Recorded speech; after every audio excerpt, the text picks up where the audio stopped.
আরে রঙ্গিনী তো তোমার সম্পত্তির দখলের মতলবে আছে। আরে না, আন্দাজে তুই এসব কথা কইস না তো।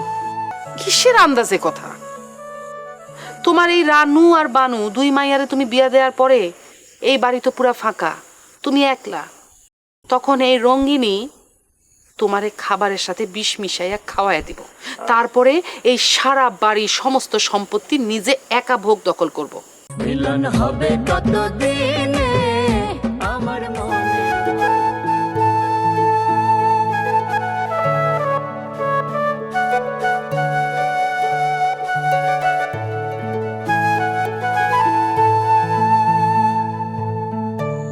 বানুর গায়ে হাত তুলছো কেন? ও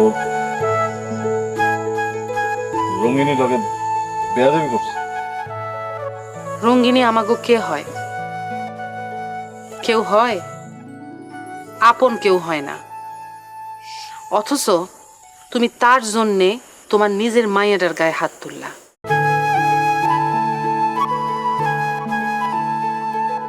তোমার কি মাথা ঠিক আছে ভাইজান, নাকি খারাপ হয়ে গেছে?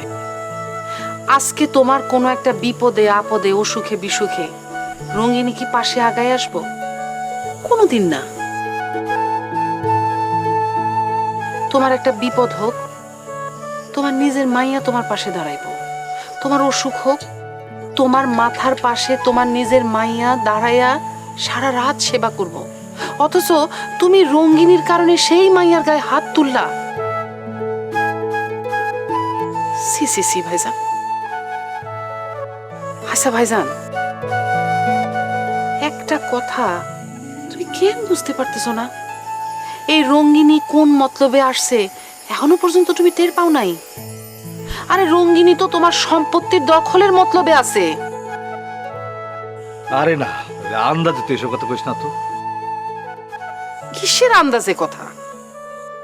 তোমার এই রানু আর বানু দুই মাইয়ারে তুমি বিয়া দেওয়ার পরে এই বাড়ি তো পুরা ফাঁকা, তুমি একলা। তখন এই রঙ্গিনী তোমারে খাবারের সাথে বিষ মিশাইয়া খাওয়াইয়া দিব, তারপরে এই সারা বাড়ি সমস্ত সম্পত্তি নিজে একা ভোগ দখল করব। আরে অত সহজ না বিষয়টা। সবকিছুই সহজ, কোনো কিছু কঠিনও না।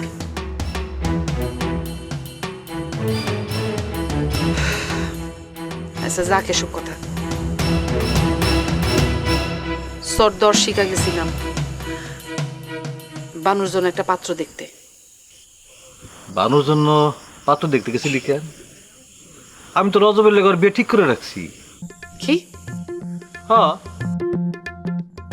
রজব একটা পাত্র হইল নাকি পাত্রের জাত? হইতে পারে সে তোমার ভাইরার ছেলে, মেলা টাকা পয়সা আছে, রাজশাহী শহরে বাড়ি আছে, কিন্তু সে কি ভালো ছেলে? সে কি একটা সৎ ছেলে বলো? হ্যাঁ। আর বানুর লোকে তো রজবরে মানায়ও না, তাদের বিয়া কেন দিবা? শোনো ভাইজান, তাদের দুইজনের কি মানে আংটি বদল হয়েছে? না কাবিন হয়েছে? না। তাইলে তাইলে তুমি কিসের কথায় আটকাইছো? আর এই রজব রে তুমি চিনো? হ্যাঁ, এই রজব হইতেছে একটা বড় বাটপার, একটা শয়তানের শয়তান। সে তো রানুরে পছন্দ করতো, রানুরে বিয়া করতে চাইতো, আর বানুরে সে মাধ্যম হিসেবে ব্যবহার করতে চাইছিল রানুর কাছ পর্যন্ত পৌঁছানোর জন্য। এটা কি বানু জানে না মনে করছো? বানু সব কিছু জানে। সে তো রজবরে বিয়া করতে চায় না, পছন্দ করে না, আর রজবও তো বানুরে বিয়া করতে চায় নাই। তাইলে দেখ বানুর লোক একটু কথা কয়ে দেখ ও কি রাজি কিনা। বলছি, বানুর লগে আমি কথা বলছি।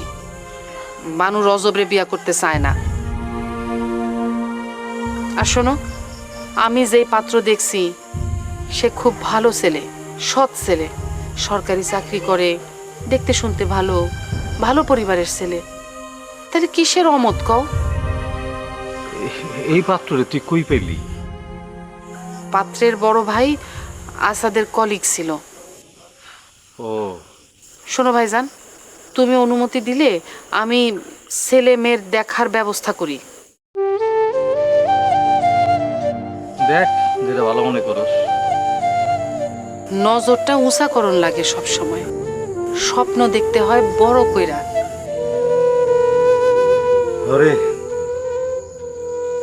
রানুর একটা বিয়ে করার লাগবো রে। শুনলাম সাইদুল নাকি ওর বিয়ে করেনি, আর যদি বিয়ে না করে থাকে তাহলে ওরে বাড়িতে না বিয়ের ব্যবস্থা করতে। কালকে আমি মুখ বেলায় যাবো ভাইজান, যাইয়া রানুর লগে দেখা করি, দেখি ওর কি মতামত। যাবে